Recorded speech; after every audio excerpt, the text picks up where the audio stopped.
दिन पूरा ऑब्जेक्टिव कर लिया था और जो हमारा सब्जेक्टिव क्वेश्चन था वो बच गया था, है ना। तो आज हम लोग पदार्थ में रासायनिक परिवर्तन का अभ्यास करने जा रहे हैं और उसका लॉन्ग क्वेश्चन करने जा रहे हैं, ठीक है। इसमें पहला क्वेश्चन है हमारा कि उस दिन हम लोग 7 नंबर तक किए थे ना, जंग लगने से कैसे रोका जाता है ना। आज हम लोग करने वाले हैं कार्बन डाइऑक्साइड गैस कैसे उत्पन्न होता है, किसी 3 विधियों का वर्णन करें तथा इसके गुण को बताएं। तो देखो, कार्बन डाइऑक्साइड गैस निम्न तरीकों से बनती है। सबसे पहला, जीव जंतुओं के श्वसन से। जो जीव जंतु श्वसन करते हैं ना, उसमें भी क्या बनती है, कार्बन डाइऑक्साइड बनती है। दूसरा क्या है, ईंधन के दहन से, जैसे लकड़ी कोयला आदि जलने पर। लकड़ी कोयला आदि कोई भी चीज जलता है तो क्या बनता है, कार्बन डाइऑक्साइड बनता है। उसके बाद है चूना पत्थर को गर्म करने पर यह गैस रंगहीन गंधहीन होती है और पानी में कुछ हद तक घुलनशील होती है।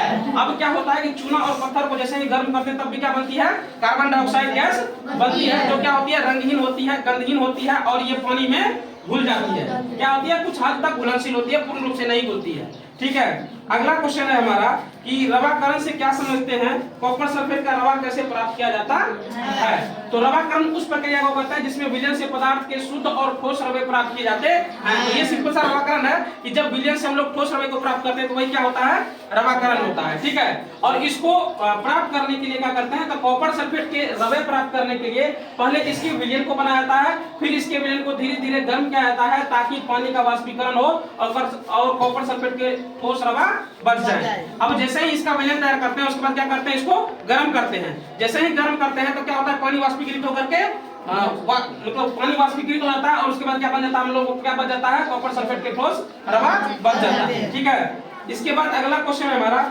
ऑक्सीजन गैस बनाने की विधि का वर्णन करें तथा इसके गुणों का वर्णन करें। ऑक्सीजन गैस कैसे बनता है और इसके गैस बनने की विधि क्या है और इसकी प्रक्रिया को समझाएं। तो ऑक्सीजन गैस प्राप्त करने के लिए पोटेशियम क्लोराइड या पोटेशियम परमैंगनेट को गर्म किया जाता है।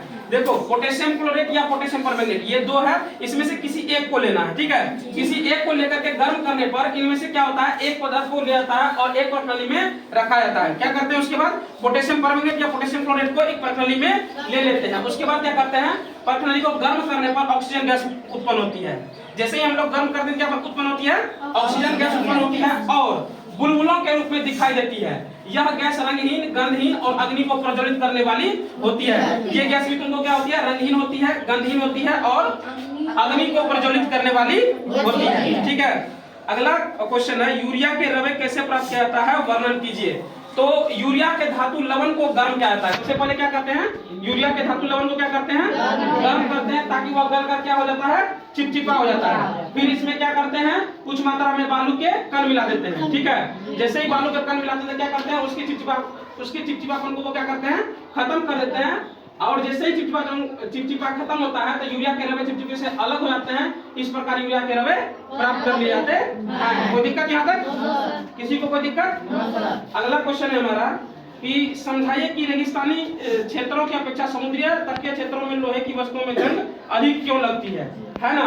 तो उसके लिए देखो, समुद्र तटीय क्षेत्रों में हवा में नमी क्या होती है, अधिक होती है, जबकि रेगिस्तानी क्षेत्रों में हवा शुष्क होती है। रेगिस्तानी क्षेत्रों में क्या होती है, हवा बहुत ज्यादा शुष्क होती है।